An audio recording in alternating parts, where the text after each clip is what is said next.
नमस्कार दोस्तों। आज के इस वीडियो में मैं आपको बताने जा रहा हूँ धनतेरस से जुड़ी कुछ खास और ज़रूरी बातें। धनतेरस दीपावली से 2 दिन पहले मनाया जाता है। तेरस दिवाली से पहले मनाया जाने वाला पर्व है। इसे धन त्रयोदशी भी कहा जाता है। इस दिन भगवान धन्वंतरी समुद्र मंथन से अमृत कलश लेकर प्रकट हुए थे, इसलिए इसे आरोग्य और समृद्धि का दिन माना जाता है। इसी दिन माँ लक्ष्मी और भगवान कुबेर की पूजा करने का विशेष महत्व होता है।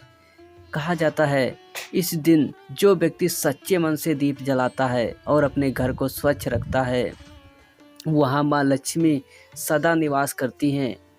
दोस्तों, धनतेरस पर बर्तन, सोना, चांदी और धातु की वस्तुएं खरीदना शुभ माना जाता है, लेकिन कुछ ऐसी चीज़ें होती हैं जो बिल्कुल भी भूल कर भी इस दिन नहीं खरीदना चाहिए, क्योंकि इससे माँ लक्ष्मी नाराज़ हो सकती हैं। तो दोस्तों, वीडियो को अंत तक ज़रूर देखें, क्योंकि आज मैं आपको बताने जा रहा हूँ धनतेरस पर वो 5 चीज़ें जो कभी नहीं खरीदनी चाहिए। तो चलिए शुरू करते हैं। और हाँ दोस्तों, इस वीडियो में मैं आपको एक कहानी टाइप से पूरी जानकारी समझाऊंगा, तो लास्ट तक बने रहिए। चलिए शुरू करते हैं। दोस्तों, शरद पूर्णिमा के कुछ दिन बाद जब कार्तिक मास की सुगंध चारों ओर फैली थी, पूरा गांव धनतेरस की तैयारी में जुटा हुआ था। हर घर में रंगोली, दीपक और लक्ष्मी पूजन की चर्चा थी। उसी गांव में रहता था विनोद शर्मा नाम का एक आदमी, एक मध्यम वर्गीय व्यक्ति जो साल भर मेहनत करता था, लेकिन घर में बरकत नहीं टिकती थी। हर साल की तरह इस बार भी विनोद की पत्नी सुमन ने घर सजाया, दीवारें पुतवाई और कहा, सुनो जी, इस बार माँ लक्ष्मी की कृपा पाने के लिए हम सब कुछ नया लेंगे।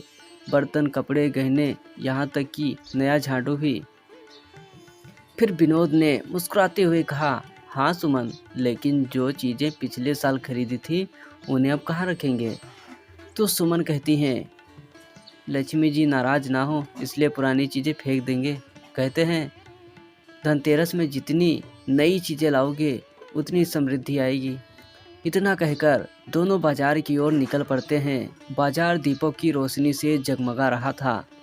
ऐसा लग रहा था धरती पर पूरा स्वर्ग उतर आया हो। हर दुकान पर लक्ष्मी पूजन, विशेष ऑफर, सोना चांदी खरीदो सुख पाओ जैसे बैनर लगे हुए थे।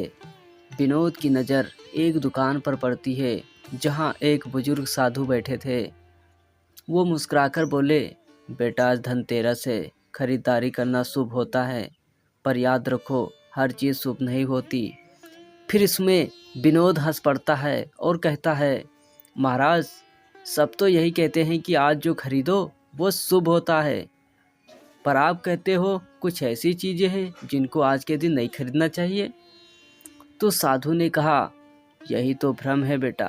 कुछ वस्तुएं ऐसी हैं जो आज के दिन अगर खरीदी जाएं तो माँ लक्ष्मी स्वयं उस घर से चली जाती हैं। फिर विनोद ने चौंक कर पूछा, ऐसी कौन सी वस्तुएं हैं महाराज? फिर साधु ने गंभीर होकर कहा, ध्यान से सुनो बेटा, और अपनी पत्नी को भी बताना जो मैं आपको बताने जा रहा हूँ। धनतेरस की 5 निषिद्ध वस्तुएं हैं। देखो बेटा, लोहे की वस्तु, कांच या टूटी चीज़ें, काला या गहरा नीला कपड़ा बिल्कुल भी नहीं, तेल या सरसों का तेल, कोई भी तेल हो या फिर सरसों का तेल, झाड़ू या डस्टबिन, ये चीज़ें धनतेरस के दिन नहीं खरीदना चाहिए। इन्हें आज खरीदना माँ लक्ष्मी का अपमान माना जाता है। फिर विनोद ने हल्के में लिया और कहा, महाराज ये तो अंधविश्वास लगता है। फिर साधु मुस्कुराए, यही गलती हर इंसान करता है बेटा। धनतेरस की आत्मा समझने वाला बिरला ही होता है, सबसे अलग। पर अगर तुम मानो नहीं तो देख लेना, लक्ष्मी तुम्हारे द्वार से लौट जाएंगी। फिर विनोद ने साधु को प्रणाम किया, लेकिन मन ही मन बोला, देखते हैं क्या होता है। फिर सुमन ने बाजार में खूब खरीदारी की। चांदी के बर्तन, नया काला सूट, कांच की थाली, लोहे की कढ़ाई और नया झाड़ू भी। उसे लगा कि सब चीज़ें शुभ हैं। फिर विनोद ने एक पल को साधु की बातें याद की लेकिन पत्नी की खुशी देखकर कुछ नहीं कहा। रात को दोनों ने लक्ष्मी पूजन किया, दीप जलाए और प्रसाद चढ़ाया। सब कुछ सामान्य लगा, लेकिन उसी रात जब पूरा गांव दीपों की रोशनी में डूबा था, विनोद के घर की मुख्य बाती बुझ गई। फिर सुमन ने कहा, अरे बाकी घरों में दीपक जल रहे हैं, हमारे ही घर का क्यों दीपक बुझ रहा है। विनोद ने दीप फिर से जलाने की कोशिश की, पर बाती गीली थी, वे बार बार बुझ जाती थी। फिर वही पास में रखा नया झाड़ू अपने आप गिर पड़ा। तो सुमन कहने लगी, अजीब संयोग है, आज तो पूजन का दिन है। विनोद को तभी साधु की बातें याद आईं। धनतेरस की 5 निषिद्ध वस्तुएं मत खरीदना। लेकिन अब बहुत देर हो चुकी थी।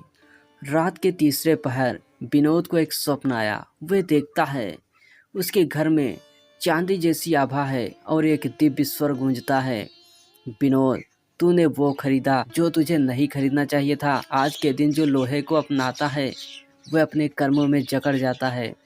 जो कांच और टूटे बर्तन खरीदता है वह रिश्तों को तोड़ता है। जो काले वस्त्र खरीदता है वह अंधकार को आमंत्रित करता है। जो तेल खरीदता है वह दीप की लौ को दूषित करता है। और जो झाड़ू खरीदता है वह मेरी कृपा को अपने ही हाथों से बुहार देता है। फिर विनोद ने हाथ जोड़कर कहा, माँ मुझे क्षमा करें, मुझे ज्ञान नहीं था। फिर माता लक्ष्मी जी कहती हैं, ज्ञान ना होना सबसे बड़ा ज्ञान है। अब तेरे घर से दीप मंद पड़ेंगे जब तक तू अपनी गलती नहीं सुधारेगा। फिर विनोद भय से कांप उठता है और नींद खुल जाती है। उसने देखा बाहर आकाश में घने बादल थे। दीपक की लौ वाकई में मंद हो चुकी थी। फिर सुबह होते ही विनोद साधु को ढूंढने बाजार जाता है, जो मंदिर के बाहर बैठे थे। विनोद ने कहा, महाराज आप सही कह रहे थे, मैंने वो सब खरीदा जो नहीं खरीदना चाहिए था, और माँ लक्ष्मी ने स्वप्न में मुझे डांटा भी। फिर साधु मुस्कुराए और बोले, अब तू जाग गया है, समझ ले हर निषेध के पीछे एक कारण है। चल मैं तुझे 5 का रहस्य बताता हूँ। आखिर ये 5 चीज़ें क्यों नहीं आज के दिन खरीदनी चाहिए। लोहे की वस्तु क्यों नहीं खरीदनी चाहिए। लोहा शनि देव का प्रतीक माना जाता है। धनतेरस लक्ष्मी जी का दिन है और शनि देव का प्रभाव उस दिन शुभ नहीं माना जाता। अगर उस दिन लोहे की वस्तु खरीदो तो घर में शनि की छाया प्रवेश करती है और माँ लक्ष्मी की कोमल ऊर्जा कमज़ोर पड़ जाती है। इसलिए उस दिन तांबे, पीतल या चांदी की वस्तुएं ही खरीदी जाती हैं। फिर विनोद ने सिर झुकाया और कहा, सही महाराज, बिल्कुल सही कहा आपने, मैंने लोहे की कढ़ाई ली थी। अब दूसरी सुनो, कांच या टूटी चीज़ें क्यों नहीं खरीदनी चाहिए। दरअसल बेटा, कांच पारदर्शिता का प्रतीक होता है, पर टूटा कांच अपूर्णता का प्रतीक बन जाता है। धनतेरस पर टूटी या कांच की वस्तु खरीदना यह दर्शाता है कि तुम अपूर्ण सुख स्वीकार कर रहे हो। माँ लक्ष्मी संपूर्णता की देवी है, उन्हें अपूर्णता बिल्कुल भी पसंद नहीं। तीसरा नंबर, काला या गहरा नीला कपड़ा क्यों नहीं खरीदना चाहिए। बेटा, काला रंग तामसिकता और अंधकार का प्रतीक होता है। यह रंग धनतेरस के उजाले से विपरीत होता है। लक्ष्मी जी का स्वरूप सात्विक है। उजाले, सुगंध और स्वच्छता में बसता है। जो व्यक्ति इस दिन काला रंग पहनता या खरीदता है वह अंधकार की तरंगों को अपने घर बुलाता है। चौथा, तेल या सरसों क्यों नहीं खरीदना चाहिए। तेल अग्नि को दूषित करता है। यदि गलत समय पर खरीदा जाए, धनतेरस पर दीपदान होता है, इसलिए पहले से घर में रखा शुद्ध तेल प्रयोग करना चाहिए। नया तेल खरीदने से उसकी अशुद्धता दीप की लौ को कमज़ोर कर देती है। यही कारण है कि कहा जाता है, धनतेरस के दिन दीप के लिए तेल ना खरीदो, प्रेम से पहले से संजोए तेल से दीप जलाओ। पाँचवा, झाड़ू या कूड़ादान क्यों नहीं अपनाना चाहिए। झाड़ू सफाई का प्रतीक माना जाता है, पर आज के दिन यह माँ लक्ष्मी को निकालने का संकेत बन जाता है। जो धनतेरस के दिन झाड़ू खरीदता है वह अनजाने में यह भाव देता है कि माँ अब आप जाओ, इसलिए धनतेरस के दिन झाड़ू ना खरीदो, दीप जलाओ, माँ को बुलाओ, ना कि दूर करो। फिर विनोद ने भावुक होकर कहा, महाराज मुझे क्षमा करें, अब मैं इन बातों को सबको बताऊंगा। फिर साधु ने मुस्कुराते हुए कहा, यही सच्ची धनतेरस होगी जब तुम केवल सोना चांदी नहीं बल्कि ज्ञान और श्रद्धा खरीदोगे। फिर उस दिन से विनोद ने सारी निषिद्ध वस्तुएं घर से हटा दी और चांदी का छोटा दीप खरीदा। धनतेरस के दिन उसने सबसे पहले गरीब बच्चों को मिठाई बांटी, फिर घर के हर कोने में दीपक जलाया। रात को वही स्वप्न फिर से आया और इस बार माँ लक्ष्मी जी मुस्कुराती हुई बोली, अब तेरे घर के दीप सदा जलते रहेंगे। तूने जो ज्ञान पाया वही सच्चा धन है। उस दिन के बाद से विनोद के घर में बरकत बढ़ी, कामयाबी आई और सबसे बड़ी बात, मन की शांति लौट आई। दोस्तों, इस कहानी से, इस वीडियो से यह शिक्षा मिलती है, धनतेरस केवल खरीदारी का दिन नहीं है, यह मन की शुद्धता का पर्व है। माँ लक्ष्मी वहाँ निवास करती हैं जहाँ स्वच्छता हो, सच्ची भावना हो, सच्चा दीपक प्रेम से जलाया जाए। जो व्यक्ति धनतेरस पर केवल भौतिक वस्तुओं पर ध्यान देता है और आत्मिक प्रकाश भूल जाता है, वह लक्ष्मी का नहीं, लोभ का पूजन करता है। इसलिए याद रखें, धनतेरस पर धन नहीं धर्म खरीदिए, वस्तु नहीं विवेक अपनाइए, दीप जलाइए अहंकार नहीं।